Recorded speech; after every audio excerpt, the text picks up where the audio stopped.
Hello મિત્રો, કેમ છો બધા? આઈ હોપ બધા મજામાં છો. અત્યારે આપણે વાત કરીશું ફટાફટ બે ત્રણ ટોપિકની. અત્યારે હાલમાં એક ગવર્મેન્ટ ટ્રેન્ડ છે ભરતીઓનો. એમાં પણ લોકોને અત્યારે સરકારી નોકરી સિવાયનું બીજું કંઈ ફાવતું નથી. એમાં પોતાની ઉંમર એક ગુમાવે છે અને સરકારી નોકરી મેળવવી એ દરેકનું સપનું છે. પણ એ સપનાને ક્યાં સુધી સફળ બનાવવું અને ક્યાં સુધી એને પકડી રાખવું અને ક્યાં સુધી એને એના પર કામ કરવું, એ તમારી જોડે એક નાનો મોટો પ્લાન હોવો જ જોઈએ. બીજી વસ્તુ એવી વાત કરીએ છીએ કે પરફેક્ટ. લોકો અત્યારે પરફેક્ટ બનવા માટે કોઈ પણ હદે જવા તૈયાર છે. લોકો અત્યારે કંઈ પણ કરવા તૈયાર થઈ જાય છે. પરફેક્ટ મતલબ કઈ રીતે કે છોકરાઓ અત્યારે બોડી બનાવવા માટે, કંઈક સરકારી નોકરી મેળવવા માટે કંઈ પણ કરે છે. જેમ કે અત્યારે હાલમાં તમે જુઓ છો કે ઘણા બધા ખાવા પીવામાં બહુ સ્ટ્રિક્ટ થઈ જાય છે. ઘણા બધા પોતાની ડાયટ છે, પોતાનું જે પણ રૂટીન છે એની અંદર ક્યાંક ને ક્યાંક ખોવાઈ જાય છે. અત્યારે હાલમાં પરફેક્ટ બનવા માટે ઘણા બધા લોકો પોતાની લાઈફસ્ટાઈલ એન્જોયમેન્ટ પણ ભૂલી જાય છે. હું તમને એ જ કહેવા માંગુ છું કે પોતાની લાઈફને એન્જોય કરો.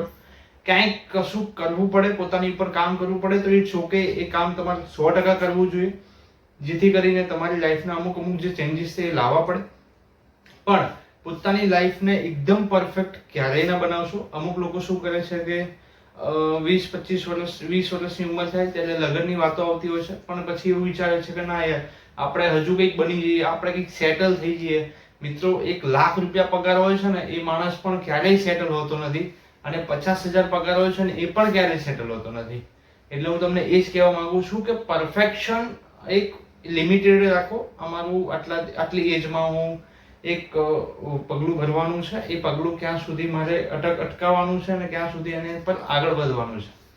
હાલમાં ઘણા બધા મિત્રો એવા છે કે જે પરફેક્ટ બનવાની એક લાઈનમાં, જેમ કે સરકારી નોકરી લેવી છે, કે પોતાની ફિટનેસમાં કામ કરવું છે, કે કંઈક ધંધામાં સારી જગ્યાએ બેસવું છે, કે પોતાની રીતને ફાઇનાન્શિયલ કન્ડિશન એકદમ મજબૂત કરવી છે.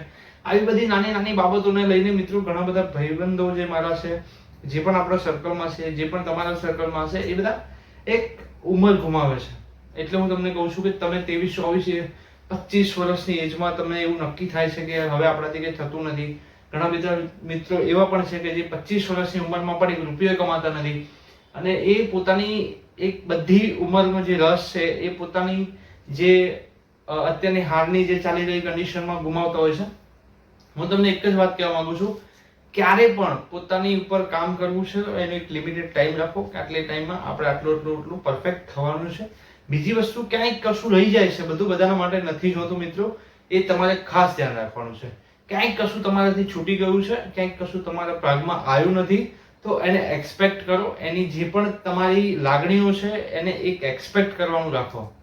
ક્યાંક નથી થતું, નથી ફાવતું, નથી સેટ થતું, તો એ ખોવાની અને પામવાની બંનેની તમારે એક મેન્ટેલિટી રાખવી પડશે સ્ટ્રોંગ. મિત્રો, અત્યારે હાલમાં 25-30 વર્ષ સુધીના છોકરાઓ અત્યારે હાલમાં મેરેજ નથી કરવા માંગતા. એવું કહે છે કે અમે થોડા પરફેક્ટ બની જઈએ પછી લગ્ન કરીએ. શું પરફેક્ટનો મતલબ તમે શું માનો છો? ઘણા બધા મિત્રો એવા છે કે એમને પરફેક્ટ બનવા માટે કોઈ પણ હદે જવા તૈયાર છે. જેમ કે ભાઈ, અમે એક ધંધો કરીએ, અમે કોઈક સારી જગ્યાએ એકેડમીઓ જોઈન કરીને ભણીએ, 6-8 મહિના આપીએ, 6-12 મહિના આપીએ. લોકો 4-4, 5-5 વર્ષ સુધી તૈયારીઓ કરવામાં લગાડે છે. મિત્રો, એક ક્રાઇટેરિયા નક્કી કરો કે મારા જીવનમાં જે પણ છે એ બધું જ મારે મેનેજ કરવાનું છે. એઝ ફેમિલી, એઝ મારો જે પણ ફાઇનાન્શિયલ છે, જે પણ તમારી લાઈફ પાર્ટનર હોય, એને બધાને જોડે લઈને ચાલવાનો એક વિચાર રાખો. ક્યારે પણ પરફેક્ટ કોઈ પણ માણસ નથી હોતો, અને જે તમે સોશિયલ મીડિયા ઉપર જે ફેક જિંદગી લોકોની જીવો છો, હાલમાં હું ફેસબુક અને ઇન્સ્ટાગ્રામ પર ઘણા બધા જોતો હોઉં છું. કંઈક કશું મારાથી ઓછો ટાઈમ મળતો હોય છે, પણ તો એક જોઈ લઉં છું તો એટલું અહેસાસ થાય છે કે લોકો આ ફેક જિંદગીને એટલી જોરદાર બતાવે છે કે જે માણસ નથી અફોર્ડ કરી શકતો એ માણસ પણ એની જે મેન્ટાલિટી છે ને એવી થઈ જાય છે કે મારે પણ આવું જીવન જીવવું છે, મારે પણ આવું જ કરવું છે. હવે લોકો એ જે બતાવે છે ને એ કેટલા હેરાન થાય છે અને એ કઈ રીતે બતાવે છે ને એ તમને પણ ખબર નથી. એટલે મિત્રો, પરફેક્ટ બનો એના કરતાં તમે તમારી ઉપર કામ કરો, અને એ કામ તમારી સુધી રાખો. ના કે એમાં પછી તમે તમારું જીવન બરબાદ કરો. એવું ક્યારેય ના કરતા.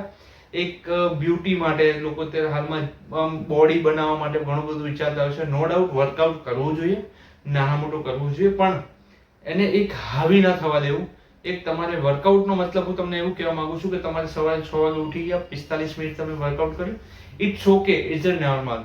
પણ પછી તમે એને મેન્ટલી લઈશો, પછી આમ તમારું ખાવા પીવામાં ઘણા બધા ચેન્જીસ કરી શકો છો, કરવા લાગો. મતલબ સમજો કે તમે ખાવા પીવામાં ઘણા બધા ચેન્જીસ કરી દીધા. હવે એ બધું તમે એક કોઈ એડવાઇઝર નથી તમારું, ના કોઈ તમારી જોડે કોઈ ડોક્ટર્સ કે ના કોઈ તમારી જોડે ફિટનેસ વાળા કોઈ કોચ છે. બસ તમે તમારી જાતે બધું જોઈ યુટ્યુબ પરથી અને ઇન્સ્ટાગ્રામ માંથી જોઈને બધું ફોલો કરો છો. એ એક ફેક જિંદગી છે, એ તમારે પણ ધ્યાનમાં રાખવી જોઈએ.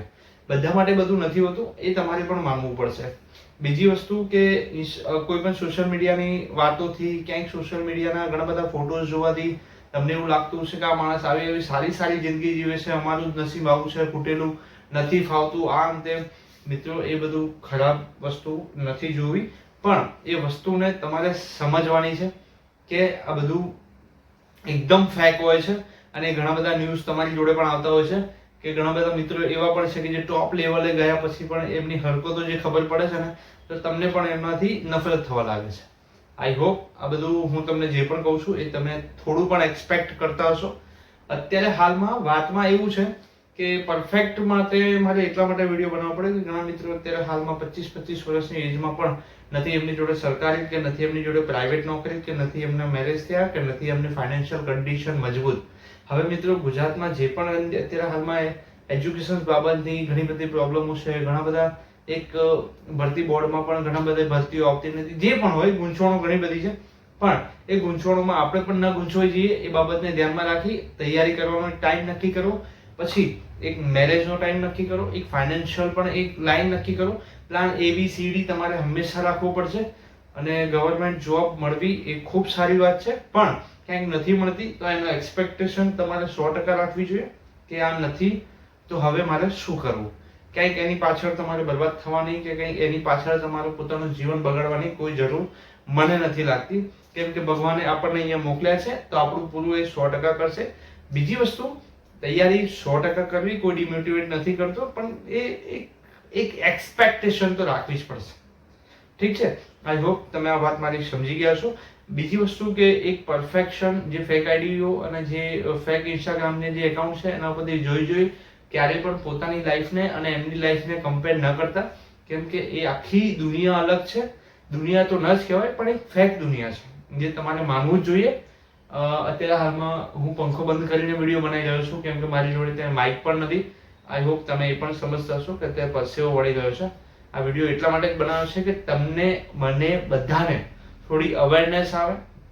સોશિયલ મીડિયામાં જોઈ અને પોતાની લાઈફને કમ્પેર કરી અને પોતે ડિમોટિવેટ થવાની અને પોતાની મેન્ટલી હેલ્થ બગાડવાની કોઈ જરૂર નથી. ક્યાંક કશું ઘણું બધું યુટ્યુબ પર પડ્યું છે, ઘણું બધું ઇન્સ્ટામાં પણ પડ્યું છે, ઘણું બધું ફેસબુકમાં પણ છે કે જે શીખવા લાયક છે. એમાં વિડીયો જુઓ. ક્યાંક નથી ફોનની હેબિટ છૂટતી તો એ બધા વિડીયો જુઓ, કંઈક સારા વિડીયો જુઓ જેથી કરીને તમારા અંદર તમે કંઈક બની શકો, કંઈક કરી શકો, કંઈક નાનું મોટિવેશન આવી શકે. હા, એક વસ્તુ હંમેશા ધ્યાન રાખજો કે ઇન્સ્ટામાં કશું પણ રિયલ હોતું નથી. બીજી મારી વસ્તુ એવી હતી મિત્રો કે એક લોન અત્યારે હાલમાં ગુજરાતમાં એવું થઈ રહ્યું છે. મારા જેટલા પણ એનાલિસિસ છે એ પ્રમાણે મને થોડું જ્યાં સુધી ખબર છે ત્યાં સુધી કે અત્યારના છોકરાઓ એક પોતાની લાઈફને ઇન્સ્ટાગ્રામ, ફેસબુક, સોશિયલ મીડિયા અને એ બધાથી કમ્પેર કરવા માટે લોન લે છે. લોન લેવી એ એક વસ્તુ ખરાબ જ છે. લોન ન જ લેવી જોઈએ, પણ ક્યાંક કશું તમારે ફાઇનાન્શિયલ ઘરમાં કંઈક કશું પ્રસંગમાં એ બધી લો, એ તમને વ્યાજબી થોડી લાગે. હું તમને એમ કહું છું કે થોડી તમને વ્યાજબી લાગે, પણ અત્યારે હાલમાં પોતાની લાઈફને ઇન્સ્ટાગ્રામમાં કે કોઈ પણ જગ્યાએ કમ્પેર કરવા માટે એ લોકો લોન લે છે અને એટલી બધી લોનની ગૂંચવણો લે છે અને પોતાની લાઈફને એ લોન ઉપર સુધારવા માંગે છે, પણ એટલી બધી ગૂંચવણ મળી જાય છે કે એ લોકો એના હપ્તા પણ નથી ભરી શકતા. હાલમાં લોનો ન લેવી જોઈએ. લોન બાબતથી ઘણા બધા સ્કેમ થતા હોય છે. ઘણી બધી એટલી ખતરનાક સ્કેમિંગ ચાલતી હોય છે કે જે તમે નહીં સમજી શકો. હું ક્યારેય તમને સમજાઈ પણ નહીં શકું. કેમ કે એટલો મોટો ગ્રુપ છે ને કે જેનાથી કોઈ હદ નથી. એક લિંક તૂટે ને તો બીજી નવી બની જ જાય છે. મિત્રો, અત્યારે હાલમાં લોન ન લેતા. ક્યાંય પણ કશું પણ જરૂર હોય તો ઘરે થોડી વાત કરી 2000 2500 3000 જે પણ તમારી ફાઇનાન્શિયલ જરૂરિયાત હોય એને પૂરી કરજો, તૈયારી કરજો, ક્યાંય નાના મોટી નોકરી કરજો, પણ લોન ન લેતા. લોન લેવામાં એવું બધું થાય છે કે તમે એક હપ્તો બાઉન્સ કર્યો ને એટલે તમારી આખી લોનની પથારી ફરી જાય. બીજી વસ્તુ, એ લોનની પથારી બી ફરે અને તમે એને એક મોડ ના આપી શકો કે ભાઈ અમારે ક્યારે પતશે. તમે એક 20,000ની લોન લો એટલે 12 મહિના તમારા બુકિંગ થઈ જાય. દર મહિને તમારે 12 મહિના સુધી એને પે કરવાના. ઠીક છે. ઘણા બધા મિત્રો પોતાના જોશમાં અને હોશમાં ઘણું બધું કરતા હોય છે. અમુક ફાઇનાન્શિયલ કન્ડિશનો એવી હોય છે કે ઘણી વાર તકલીફ પડે છે. નો ડાઉટ, પણ એ તકલીફને તમે થોડી સહન કરજો, ભોગવી લેજો. પણ ક્યારેક તમે લોન બોન લઈ અને પોતાની લાઈફ ઇન્સ્ટાગ્રામ જોડે કમ્પેર કરવાની ક્યારેય કોશિશ ન કરતા. અત્યારે ઘણા બધા છોકરાઓ એવા છે કે જે લોનો લઈ અને પોતાની ફાઇનાન્શિયલ કન્ડિશન ઘણી બધી બગાડી નાખી છે અને લોનોના હપ્તા ભરવા માટે 5 3 4 વર્ષ સુધીના બુકિંગ લઈ લીધા છે કે હવે મારે 4 વર્ષ સુધી લોન ભરવાની કે 3 વર્ષ સુધી લોન ભરવાની કે 2 વર્ષ સુધી ભરવાની. ઠીક છે. આ બધી બાબતોથી ઘણા દૂર રહેજો. ગુજરાતમાં ક્યાંય પણ કશું પણ થાય છે એ આપણે દ્વારકાધીશને એવું માનીએ છીએ કે ગુજરાતનો એક ભગવાન છે અને એ ભગવાનની દયાથી કોઈ કશું પ્રોબ્લેમમાં ના પડે એવા આપણે 100% પ્રાર્થના કરીએ છીએ. પણ તમે પણ આની ખાસ કાળજી રાખજો. ભણવામાં, પરફેક્શન થવામાં, પોતાની લાઈફને બગાડવામાં, આ બધી બાબતોથી એક દૂર રહી અને પ્લાન કરી અને પોતાની લાઈફને આગળ 100% વાળી લેજો. થેન્ક યુ સો મચ આ વિડીયો જોવા માટે. આઈ હોપ તમને મારી થોડી પણ વાત ખબર પડી હશે. Thank you.